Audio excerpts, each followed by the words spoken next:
വെളിച്ചം, light, part 1. വെളിച്ചം എന്ന് പറയുമ്പോൾ നമുക്ക് ആദ്യം മനസ്സിൽ വരേണ്ട ദൈവത്തിൻ്റെ ആത്മാവാണ് വെളിച്ചം. ഇരുളിൽ വെളിച്ചം പ്രകാശിക്കും, ഇരുട്ട് കൂടുതലുള്ളിടത്ത് വെളിച്ചം അതിശക്തമായിട്ട് പ്രവർത്തിക്കും. അപ്പോൾ വെളിച്ചത്തെക്കുറിച്ച് നമ്മുടെ ഹൃദയത്തിൽ ദൈവം ഇടുമ്പം ആദ്യം നമ്മൾ പരിശുദ്ധാത്മാവിനെ വിളിച്ചു വരുത്തണം.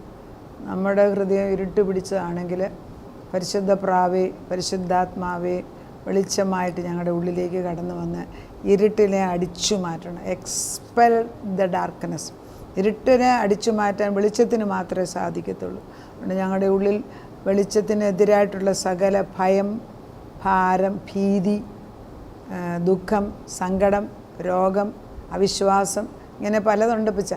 അങ്ങനെയുള്ള എല്ലാ കാര്യങ്ങളും ദൈവത്തിൻ്റെ ആത്മാവിനെതിരായിട്ടുള്ള സകല ചിന്തകളും ഞങ്ങളുടെ ഹൃദയത്തിൽ നിന്ന് ഇപ്പോൾ അഴിഞ്ഞു പോകണം. അങ്ങനെ തന്നെ പ്രാർത്ഥിച്ചുകൊണ്ട് കയറി വരുന്നു. അപ്പം വെളിച്ചത്തെക്കുറിച്ച് പറയുമ്പം ദൈവത്തിൻ്റെ പരിശുദ്ധാത്മ നമ്മളെ പഠിപ്പിക്കുന്നത് ഞാൻ വെളിച്ചമാവുന്നു. യേശുക്രിസ്തു പറഞ്ഞു, ഞാൻ ലോകത്തിൻ്റെ വെളിച്ചമാവുന്നു, എന്നിൽ നടക്കുന്ന ഒരിക്കലും ഇരുട്ടിൽ നടക്കത്തില്ല, എന്നിൽ ജീവിക്കുന്നവൻ. ക്രിസ്തു വെളിച്ചമാണെന്നും പരിശുദ്ധാത്മാവ് വെട്ടമായിട്ട് നമ്മൾ പരിശുദ്ധാത്മാവിനെ കുറിച്ച് ചിന്തിക്കും. ആദ്യം പ്രാവായിട്ട് നമ്മൾ ചിന്തിക്കും. എന്നാൽ പരിശുദ്ധാത്മാവ് ആദ്യമേ ഉൽപ്പത്തി ചെയ്തത് പരിശുദ്ധാത്മ വെളിച്ചം ഉണ്ടാകട്ടെ എന്ന്, പരിശുദ്ധാത്മാവ് വെളിച്ചമുണ്ടായി നന്മ എന്ന് പറയുന്നു. അപ്പം വെളിച്ചം അയക്കുന്ന ജോലി പരിശുദ്ധാത്മാവ് ഏറ്റെടുക്കുകയാണ്. അപ്പം നമ്മുടെ ഹൃദയത്തിൽ പരിശുദ്ധാത്മാവാണ് വെളിച്ചമിടേണ്ടത്. പരിശുദ്ധാത്മാവിൻ്റെ ജോലിയാണ് ക്രിസ്തുവിനെ നമ്മുടെ ഉള്ളിലാക്കുക എന്നുള്ളത്. അപ്പോൾ പരിശുദ്ധാത്മാവ് പ്രവർത്തിക്കാതെ ഒരുത്തർക്ക് യേശുവിനെ സ്വീകരിക്കാനൊക്കത്തില്ല. അപ്പോൾ ആദ്യത്തെ കടമ നമ്മളിൽ പരിശുദ്ധാത്മാവ് പ്രവർത്തിച്ചിട്ട് ജീവൻ്റെ ആത്മാവിനെ പകരും. അപ്പോഴാണ് നമുക്ക് യേശുവിനെ കാണാനും, പിന്നെ യേശുവിനെ കണ്ടു കഴിഞ്ഞാൽ പിന്നെ ഈ പരിശുദ്ധാത്മാവാണ് ക്രിസ്തുവിൻ്റെ സ്വഭാവം നമ്മളിൽ. പരിശുദ്ധാത്മാവെന്ന് പറഞ്ഞത് ക്രിസ്തുവിൻ്റെ ലൈക്ക്നെസ്സാണ്, ക്രിസ്തുവിൻ്റെ അതേ ക്യാരക്ടറാണ് പരിശുദ്ധാത്മാവിൻ്റെ. അപ്പോൾ അത് നമ്മളിലേക്ക് നിറയുകയാണ്. യെശയ്യാ പ്രവാചകൻ 2:5 ഒരു വാക്യം പറഞ്ഞ്, യാക്കോബ് ഗൃഹമേ വരുവീൻ, നമുക്ക് യഹോവയുടെ വെളിച്ചത്തിൽ നടക്കാം. അപ്പം നമ്മളെ വിളിക്കുകയാണ്. നമുക്ക് ദൈവത്തിൻ്റെ വെളിച്ചം മുമ്പിലുണ്ട്. ഇരുളുള്ള ഒരു ലോകത്തിലാണ്, അന്ധകാരം ഭൂമിയെ മുഴുവനും ചുറ്റി നടക്കുന്ന ഈ സമയത്തിൽ, മ്ലേച്ഛത അങ്ങേയറ്റമുള്ള കാലത്ത്, സത്യം എന്തെന്നറിയാൻ പോലും വയ്യാതെ കാണുന്ന എല്ലാത്തിനും സ്തുതിച്ച് ദൈവമാണെന്ന് പറയുന്ന ഈ ഒരു കാലയളവിൽ അവനവൻ പറയുന്ന ഒരു ദൈവത്തെ അവനവൻ ഉണ്ടാക്കി വെക്കും. നമ്മളും ഉണ്ടാക്കി വെക്കും. നമുക്ക് ഇഷ്ടമുള്ള ദൈവത്തെ ഉണ്ടാക്കി, ഇതാ ദൈവം. ആരും ചോദിക്കാനില്ല. കാരണം നമുക്ക് അത്രമാത്രം ജഡമല്ലേ. അപ്പം ദൈവം പറയുന്നു, സിയോൻ പുത്രി കടന്നു വാ, യെരൂശലേമേ കടന്നു വാ, യാക്കോബ് ഗൃഹമേ എൻ്റെ അടുക്കലേക്ക് വാ, ഞാൻ നിന്നെ സത്യദൈവത്തിൽ നടത്താൻ പോവാണ്. അപ്പം യാക്കോബ് ഗൃഹമേ വരുവീൻ, നമുക്ക് യഹോവയുടെ വെളിച്ചത്തിൽ നടക്കാം. ഉൽപ്പത്തി 1 വെളിച്ചമുണ്ടാകട്ടെ എന്ന് ദൈവം കൽപ്പിച്ചു, വെളിച്ചമുണ്ടായി. വെളിച്ചം നല്ലത് എന്ന് യഹോവ കണ്ടു. ദൈവം വെളിച്ചവും ഇരുളും തമ്മിൽ വേർതിരിച്ചു. വെളിച്ചത്തിന് പകലെന്നും ഇരുട്ടിന് രാത്രി എന്നും പേരിട്ടു. വെളിച്ചത്തിൻ്റെ അപ്പം വെളിച്ചം ഉണ്ടാകട്ടെ എന്ന് ഉൽപ്പത്തി 1 3 വാക്യത്തിൽ വെളിച്ചമുണ്ടാകാൻ ദൈവം കൽപ്പിക്കുകയാണ്. ഭൂമി പാഴും ശൂന്യമായിട്ടാണ് അന്നേരം കിടക്കുന്നത്. അതിനു മുമ്പ് നല്ലതായിട്ടാണ് സൃഷ്ടിച്ചത്. പക്ഷേ പിശാചി വന്ന് ഇവിടെ എല്ലാം അഴുക്കാക്കി വെച്ചു. അങ്ങനെയുള്ളിടത്ത് വെളിച്ചമുണ്ടാകട്ടെ എന്ന് പറയുന്നതിന് മുമ്പ് പരിശുദ്ധാത്മ വെള്ളത്തിന്മേൽ പരിവർത്തിച്ചുകൊണ്ടിരിക്കുക. അതുപോലെ നമ്മുടെ ഹൃദയത്തിൽ ദൈവത്തിൻ്റെ പരിശുദ്ധാത്മ പരിവർത്തനം ചെയ്തുകൊണ്ടിരിക്കുകയാണ്. പലരുടെയും ബുദ്ധി മണ്ഡലത്തിൽ ഏത് ദൈവത്തെ ആരെയാണ് വിളിക്കേണ്ടതെന്ന് അറിയാതെ വിഷമിക്കുന്നിടത്ത് ഈ വചനം വന്ന് കൊള്ളുമ്പോഴേ അതാണ് എൻ്റെ ദൈവത്തിൻ്റെ ആത്മാവെന്ന് പരിശുദ്ധാത്മാവാണ് പറയേണ്ടത്. അല്ലാതെ ഒരു മനുഷ്യന് പരിശുദ്ധാത്മാവ് ആകർഷിക്കാതെ ആരും സത്യദൈവത്തെ കാണത്തില്ല. നമ്മളെന്തൊക്കെ പറഞ്ഞാലും, നമ്മൾ ലോകം മുഴുവനും വചനം പറഞ്ഞാലും വചനം പറയേണ്ടത് നമ്മുടെ ചുമതലയാണ്.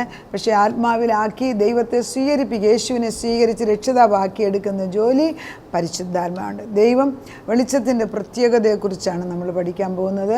1 യോഹന്നാൻ 1:5-8 വരെയുള്ള വാക്യം, ദൈവം വെളിച്ചമാവുന്നു, അവനിൽ ഇരുൾ ഒട്ടുമില്ല.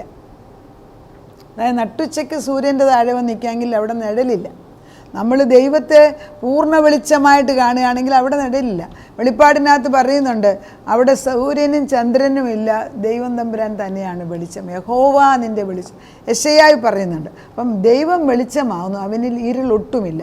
അവനോട് കൂട്ടായ്മയുണ്ടെന്ന് പറയുകയും ഇരുട്ടിൽ നടക്കുകയും ചെയ്താൽ നാം ഭോഷ്ക് പറയുന്നു, സത്യം പ്രവർത്തിക്കുന്നതുമില്ല. അവൻ വെളിച്ചത്തിൽ ഇരിക്കുന്നത് പോലെ നാം വെളിച്ചത്തിൽ നടക്കുന്നു എങ്കിൽ നമുക്ക് തമ്മിൽ കൂട്ടായ്മയുണ്ട്. അപ്പം ദൈവം വെളിച്ചമാകിയാൽ നമ്മൾ വെളിച്ചത്തിലേക്ക് വന്ന് ജീവിക്കാൻ ആഗ്രഹിക്കുമ്പോൾ ദൈവവുമായിട്ടുള്ള കൂട്ടായ്മ അല്ലെ ബന്ധം സ്ഥാപിച്ചു തരുന്നു. അതാണ് വെളിച്ചം വരാതെ ഒന്നും നടക്കത്തില്ല. നമ്മൾ ആഗ്രഹിക്കുകയാണ്, എൻ്റെ ദൈവം എൻ്റെ ഹൃദയത്തിൽ ഇരുട്ട് മാറണം, എനിക്ക് പോകേണ്ട വഴി കാണിച്ചു തരണം. നമ്മൾ വിചാരിക്കും നമുക്ക് ദൈവത്തെ പിടിച്ചോണ്ട് നടക്കും. അല്ല, അത് സാധിക്കത്തില്ലെന്ന്. ദൈവം നമ്മളെ കൈക്ക് പിടിക്കണം, അന്നേരമാണ് നമ്മൾ വീഴാതെ പോകുന്നത്. പല സന്ദർഭങ്ങളിലും പ്രാർത്ഥിക്കുമ്പോൾ ഞാൻ കാണാറുണ്ട്, നേരത്തെ കാണിക്കുന്നത്, നമ്മൾ ഈ പ്രാർത്ഥിച്ചുകൊണ്ടിരിക്കുമ്പോൾ നമ്മൾ ഒരു പാറയിലോട്ട് കയറുക, പക്ഷേ കാല് വഴുതി അങ്ങ് വീഴുക. കാരണം പാറയുടെ പുറത്ത് മുഴുവനും പായലാണ്. അപ്പോൾ എൻ്റെ കൂടെ നിന്ന് പ്രാർത്ഥിക്കുന്നവർ ചോദിക്കായിരുന്നു, അതെന്താ ഈ പായലിൽ ചവിട്ടിക്കൊണ്ട് നിൽക്കുന്നത്, കാല് തെറ്റുന്ന കാണുന്നത്? നമുക്ക് അറിഞ്ഞുകൂടാ.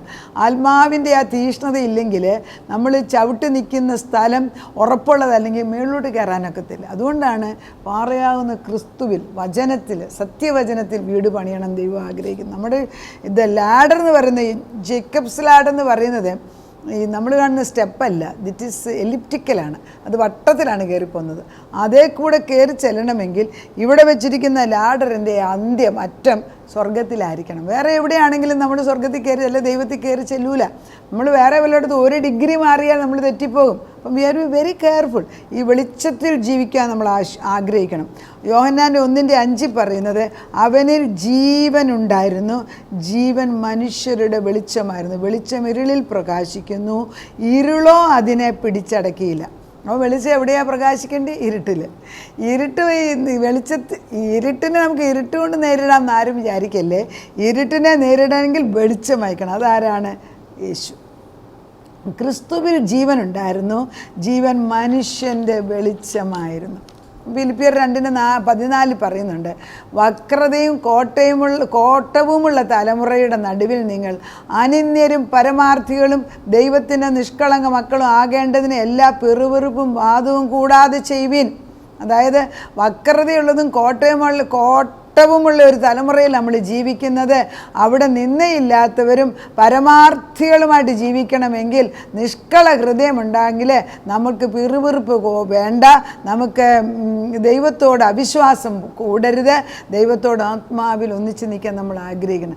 അവരുടെ ഇടയിൽ നിങ്ങൾ ജീവൻ്റെ വചനം പ്രമാണിച്ചുകൊണ്ട് ലോകത്തിൽ ജ്യോതിസുകളെ പോലെ പ്രകാശിക്കുന്നു. അപ്പം നമ്മൾ ഈ വക്രതയുള്ള ലോകത്തിൽ കുറേ പേര് നക്ഷത്രമായിട്ട് നിൽപ്പുണ്ട്. 10% ഉണ്ടെങ്കിൽ ഒരു കമ്പനിയെക്കുറിച്ച് തന്നെ ചിന്തിച്ചാൽ, ഒരു വലിയ കമ്പനിയുടെ പ്രവർത്തനം നേരത്തെയുള്ള അസസ്മെൻ്റ് അനുസരിച്ച് 20% പേര് നല്ലതായിട്ട് ഹാർഡ് വർക്ക് ചെയ്താൽ കമ്പനി റൺ ചെയ്യും. ബാക്കി 80 പേര് അവർ ചുമ്മാ. അതുകൊണ്ടാണ് നമ്മൾ പേടിക്കേണ്ടത്. ഈ റോബോട്ടൊക്കെ വന്നു കഴിയുമ്പോഴത്തേക്ക് നമ്മളെയൊക്കെ തള്ളിക്കളയും. നല്ലതായിട്ട് പ്രവർത്തിച്ചില്ലെങ്കിൽ അവർ ദൂരെ കളയും. വളരെ ശ്രദ്ധിക്കേണ്ട കാലമാണ്. നമ്മളോട് ദൈവത്തിൻ്റെ പരിശുദ്ധാത്മ പറയുന്നു, ഈ വക്രതയുള്ള ലോകത്തിൽ നമ്മൾ ജീവിക്കേണ്ടത് ജ്യോതിസ്, നക്ഷത്രത്തെ പോലെ പ്രകാശിക്കണം. നക്ഷത്രം എവിടെയാണ് നിൽക്കുന്നത്? ഇവിടുന്നല്ല, ആകാശത്തിൽ. ഇവരുടെ കൂടെ ഇൻ്റർമിക്സിങ് അല്ല. We need to be separate. We need to be knowing the truth. നമ്മൾ അറിയണം ഞാൻ ജീവൻ്റെ പ്രകാശം, വെളിച്ചമുള്ള വ്യക്തിയാണ്. അന്നേരമാണ് ദൈവത്തിന് നമ്മളിൽ കൂടെ പ്രവർത്തിക്കാൻ സാധിക്കുന്നത്. ലൂക്കോസിൻ്റെ 16:9 പറയുന്നത്, ഈ വെളിച്ച മക്കൾ, അതായത് വെളിച്ച വിശ്വാസികളാകുന്ന മക്കൾ ഈ ലോകത്തിലുള്ള മക്കളെക്കാട്ടിലും ബുദ്ധിയേറിയവരല്ലല്ലോ എന്ന്. അതായത് ലോക മക്കൾക്കാണ് കൂടുതൽ ബുദ്ധിയെന്ന്. സങ്കടമല്ലേ? ശരിയല്ലേ? ഒരു കാര്യം ദൈവമക്കളല്ലാത്തവർ ചെയ്യണം, അവരെങ്ങനെയൊക്കെ ചെയ്തു കൂട്ടും, എങ്ങനെയും അവർ ചെയ്തെടുക്കും, തീഷ്ണത കാണിച്ച്. ദൈവമക്കളെ ഒന്നിച്ച് കൂട്ടി ഒന്ന് ചെയ്യിപ്പിക്കാൻ നോക്കി, എന്തൊരു തടസ്സമാണ്. ഒരു നല്ല കാര്യത്തിന് നമ്മളൊന്ന് ഇറങ്ങി തിരിച്ച് 4 പേരുണ്ടെങ്കിൽ 5 അഭിപ്രായം കാണും. ഒരു കുടുംബത്തിലൊരു കാര്യം നല്ലതിന് വേണ്ടി മാറ്റിവെച്ച് 10 അഭിപ്രായം കാണും. അത് നമ്മൾ മനസ്സിലാക്കേണ്ടത് ദൈവത്തിൻ്റെ വെളിച്ചമുണ്ടെങ്കിൽ മാത്രമേ, ആ വെളിച്ചം എന്ന് പറയുന്നത് ദൈവം തമ്പുരാൻ തന്നെയാണ്. ആ വെളിച്ചം തരുന്നത് പരിശുദ്ധാത്മാവാണ്. യെശയ്യാ 60 പറയുന്നുണ്ട്, എഴുന്നേറ്റ് പ്രകാശിക്കാൻ, നിൻ്റെ പ്രകാശം വന്നിരിക്കുന്നു, ചുറ്റുപാടും കൂരിരുള, പക്ഷെ നിൻ്റെ മേലോ ദൈവത്തിൻ്റെ പ്രകാശം. അങ്ങനെ വെളിച്ചം വരുമ്പോഴാണ് നമ്മൾ എന്തെല്ലാം പ്രയാസങ്ങളും പ്രശ്നങ്ങളും അപ്പുറത്തും ഇപ്പുറത്തും ഉണ്ടെങ്കിലും നമ്മൾ പറയും, നിൻ്റെ ദൈവത്താൽ നമ്മൾ ഈ മതിൽ ചാടിക്കറും, എൻ്റെ ദൈവത്താൽ പടക്കൂട്ടത്തിന് നേരെ കടന്നു ചെല്ലും. അങ്ങനെ ജീവിക്കുമ്പോൾ നമ്മുടെ വിലാപങ്ങളെ അവൻ മാറ്റി അത് നൃത്തമാക്കി തീർക്കും. നമ്മുടെ രട്ടുനീ അവൻ അഴിച്ചിട്ട് നമ്മളെ സന്തോഷം ഉടുപ്പിക്കും. അതായത് വെളിച്ചമുള്ളിടത്ത്, നല്ല ലൈറ്റുള്ളിടത്ത് കള്ളൻ വന്ന് കട്ടെടുക്കത്തില്ല. അല്പം ഇരുട്ടുള്ളിടത്ത് ചെറുതായിട്ട്, നല്ല കൂരിരുട്ടുള്ളിടത്ത് ഇഷ്ടം പോലെ കട്ടെടുത്തുകൊണ്ട് പോകും. അതാണ് അവനറിയാം, ഇരുട്ടത്ത് ആരും കാണത്തില്ലെന്ന്. പക്ഷെ നമ്മളാരാ? നമ്മൾ ദൈവത്തിൻ്റെ മക്കളാണ്, നമ്മൾ ദൈവത്തിൻ്റെ വെളിച്ചമാണ്. ആ വെളിച്ചത്തിൽ ജീവിക്കാൻ ദൈവം നമ്മളെ വിളിച്ചു മാറ്റുമ്പോൾ ആ വെളിച്ചത്തിൻ്റെ മഹത്വത്തിനകത്തൊന്നും മാറരുത്. അവൻ്റെ വെളിച്ചം മാറരുതെന്ന് നമ്മൾ പ്രാർത്ഥിക്കണം. ദൈവത്തിൻ്റെ പ്രകാശം മാറിയിട്ട് ജീവിച്ചിട്ട് കാര്യമില്ല. നമ്മുടെ മുഖത്ത് നോക്കിയാൽ അറിയാം വെളിച്ചത്തിലാണോ ജീവിക്കുന്നതെന്ന്. 1 യോഹന്നാൻ 1:9 നമ്മുടെ പാപങ്ങളെ ഏറ്റുപറയുന്നു എങ്കിൽ അവൻ നമ്മുടെ പാപങ്ങളെ ക്ഷമിച്ച് സകല അനീതിയും പോക്കി നമ്മെ ശുദ്ധീകരിപ്പാൻ തക്കവണ്ണം വിശ്വസ്തനും നീതിമാനുമാകുന്നു. ക്രിസ്തു ഉള്ളിൽ വന്നു കഴിഞ്ഞിട്ട് നമ്മൾ പാപം ചെയ്യാൻ സാധ്യതയുണ്ട്. 2 തരത്തിലുള്ള പാപമുണ്ട്, black sin and white sin. Black sin എന്ന് പറഞ്ഞാൽ മനസ്സുകൊണ്ട് ദൈവത്തിന് വിപരീതമായിട്ട് ചെയ്യുന്നത് ബ്ലാക്ക് സിന്നാണ്. അത് മനുഷ്യൻ്റെ മുമ്പിൽ പറയാൻ പോലും വയ്യാത്തത്, മ്ലേച്ഛമായതാണ്. എന്നാൽ വൈറ്റ് സിന്നുണ്ട്, ചെറിയ ചെറിയ കാര്യങ്ങളിൽ അത് നമ്മൾ വിശ്വാസികൾ ചെയ്യുന്നുണ്ട്. പക്ഷെ അതുകൊണ്ട് ദൈവം പറയുന്നത് ദൈവം അത് ക്ഷമിക്കുന്നൊന്നുമല്ല. ദൈവത്തിൻ്റെ മുമ്പിൽ നമ്മൾ ക്ഷമ ചോദിക്കണം. അതിനാണ് ക്രിസ്ത്യൻ ബാർ സോപ്പായിട്ട് 1 യോഹന്നാൻ 1:9 തന്നിരിക്കുന്നത്. നമ്മുടെ പാപങ്ങളെ നമ്മൾ പാപം ചെയ്യുന്നു, അല്ലെങ്കിൽ ചെറിയ കള്ളം പറഞ്ഞാൽ പോലും അവ ഏറ്റു പറയുന്നു എങ്കിൽ അവൻ നമ്മോട് പാപങ്ങളെ ക്ഷമിച്ച് സകല അനീതിയും പോക്കി നമ്മെ ശുദ്ധീകരിപ്പാൻ തക്കവണ്ണം വിശ്വസ്തനും നീതിമാനുമാകുന്നു. അപ്പം ദൈവം നമ്മുടെ മേൽ ആത്മാവിനെ വെളിച്ചത്തിനെ അയക്കുമ്പം ഇരുട്ടിൽ ജീവിക്കാൻ ദൈവം നമ്മളെ ആഗ്രഹിക്കുന്നില്ല. നമുക്കൊരു കൊച്ചു കുഞ്ഞുണ്ടെങ്കിൽ, 1 വയസ്സുള്ള കുഞ്ഞുണ്ടെങ്കിൽ ഒരിക്കലും നമ്മൾ ആ കുഞ്ഞിനെ ഇരുട്ടത്ത് ഇരുത്തത്തില്ല. അതിന് വേണ്ട വെളിച്ചം നമ്മൾ കൊടുക്കും. നമ്മൾ വീട് ഒരു പണിതാൽ അതിന് എല്ലാ സ്ഥലത്തും വെട്ടമിടും. എന്താ, ഇരുട്ടിലല്ല നമ്മൾ ജീവിക്കും. അതുപോലെ തന്നെ ആത്മീക മണ്ഡലത്തിൽ വെളിച്ചത്തിൽ ജീവിക്കാൻ പഠിക്കുക. ക്രിസ്തുവാകുന്ന വെളിച്ചം, ക്രിസ്തു യോഹന്നാൻ്റെ 8:12 പറയുന്നു, ഞാൻ ലോകത്തിൻ്റെ വെളിച്ചമാകുന്നു. എന്നിൽ ജീവിക്കുന്ന ഒരു നാൾ ഇരുട്ടിൽ പോകത്തില്ല. അവർക്ക് പാപം ചെയ്യാനൊക്കത്തില്ല. ആ ദൈവത്തിൻ്റെ ശക്തി നമ്മുടെ മേലോട്ട് പകരട്ടെ. നാഥ, പ്രാർത്ഥനയോടും ജാഗ്രതയോടും കൂടെ നിൻ്റെ അടുക്കൽ വരണമെങ്കിൽ നിന്നെ സ്നേഹിക്കണം. ആ സ്നേഹം നിൻ്റെ വെളിച്ചം വരാതെ വരത്തില്ല. ഞങ്ങളെല്ലാം ഇരുട്ടിൽ തപ്പി നടക്കുകയാണ്. ഇരുട്ടിൽ നടക്കുമ്പോൾ ഞങ്ങൾ യേശുവിനെ കാണുന്നതിന് പകരം കുറുക്ക് വഴി അന്വേഷിക്കും. അപ്പുറത്തൂടെ ഇപ്പുറത്തൂടെ പലരുടെ ശുപാർശ അന്വേഷിച്ചൊക്കെ നടക്കും. സത്യത്തിൽ നീ ഞങ്ങളുടെ രക്ഷിതാവും ഞങ്ങളുടെ ദൈവവുമാണെന്ന് ഞങ്ങളുടെ മണവാളന്, ഞങ്ങളുടെ രാജാവ്, ഞങ്ങൾക്ക് വേണ്ടി രക്തം അവസാന തുള്ളിപ്പോലും തന്നവനാണെന്ന് മനസ്സിലാക്കുമ്പോൾ ഞങ്ങൾ നിൻ്റെ അടുക്കിലേക്ക് തന്നെ ഓടി വരും. ക്രിസ്തുവിൻ്റെ ഏറ്റവും വലിയ ആഗ്രഹം അവിടെ ഇവിടെയും തങ്ങി നിൽക്കാതെ ഓടി അപ്പച്ചൻ്റെ അടുക്കൽ ചെല്ലാനാണ്. അവൻ്റെ അടുക്കൽ, ക്രിസ്തുവിൻ്റെ അടുക്കൽ വന്നു കഴിഞ്ഞാൽ യേശുവാണ് നമ്മളെ പിതാവിൻ്റെ സന്നിധിയിലേക്ക് കൊണ്ടുവന്നത്.